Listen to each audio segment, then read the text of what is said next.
Welcome to Sanatan channel. నేను మీ రాజు. మనలో చాలామందికి భగవంతుడు ఈ సృష్టిని ఏ విధంగా ప్రారంభించాడు, అసలు సృష్టి ఏ విధంగా ప్రారంభమైంది, సృష్టిని ఏ విధంగా భగవంతుడు నడిపిస్తున్నాడు, అలాగే చివరి సమయంలో సృష్టిని ఏ విధంగా అంతం చేస్తాడన్న విషయాలని, సృష్టి రహస్యాలను తెలుసుకోవాలని ఆరాటం చాలామందికి ఉంటుంది.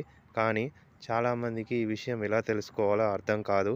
కానీ మన భారతదేశంలో ప్రాచీన కాలంలో మహర్షులు, ఋషులు, మునులు, యోగులు, తపస్సులు చేసినటువంటి పెద్దవాళ్ళందరూ కూడా మన భారతదేశంలో ఉన్నటువంటి పురాతన గ్రంథాలలో ఈ విషయాలన్నీ రాశారు.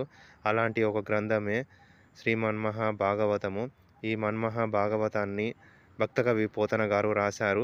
ఈ భక్తకవి పోతన గారు రాసిన ఈ శ్రీ మన్మహాభాగవతములోని 12 స్కందాలలో మొదటి స్కందంలో నారదుని పూర్వజన్మ వృత్తాంతము గురించి వివరించడం జరిగింది.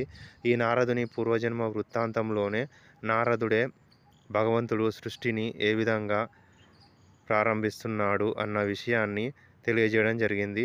నారదుడు ఇంతకుముందు జన్మలో, అంటే తను ఇంతకుముందు జన్మించినటువంటి జన్మ అంతకుముందు కల్పము, ప్రస్తుతం ఉన్న కల్పానికి పూర్వకల్పంలో జన్మించాడు. ఆ తర్వాతి జన్మలో తాను భగవంతుని అనుగ్రహం వలన నారదుడిగా ఎప్పుడు ప్రతిక్షణము భగవంతుని స్మరించే విధంగా నారదుడిగా జన్మించాడు.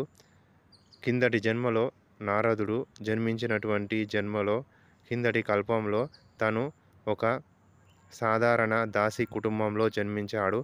ఆ జన్మలో జన్మించినప్పుడు ఆ ఇంటి యజమానులు చేసినటువంటి భగవంతుని జ్ఞానము వలన తను తపస్సు చేసి తద్వారా భగవంతుని భక్తిని సంపాదించుకున్నాడు.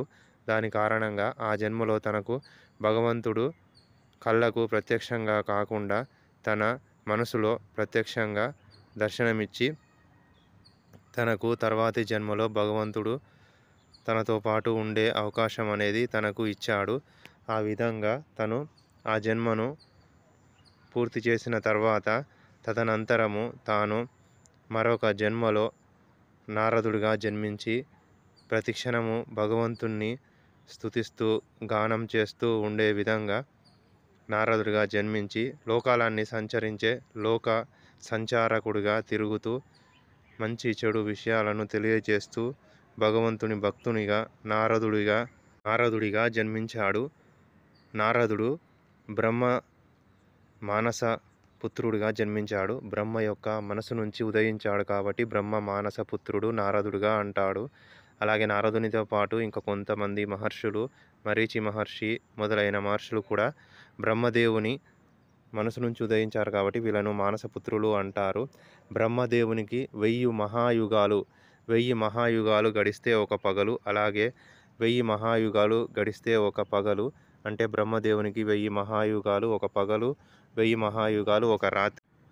ఈ విధంగా బ్రహ్మదేవుడు తను నిద్రలేచిన ప్రాతకాల సమయంలో 1000 మహాయుగాల పగటి కాలంలో సృష్టిని ప్రారంభిస్తాడు. ఆ ప్రారంభించే సమయంలో బ్రహ్మదేవుని మనసు నుంచి ఉదయించాడు కాబట్టి నారదుణ్ణి బ్రహ్మ మానసపుత్రుడిగా కొనసాగిస్తాడు.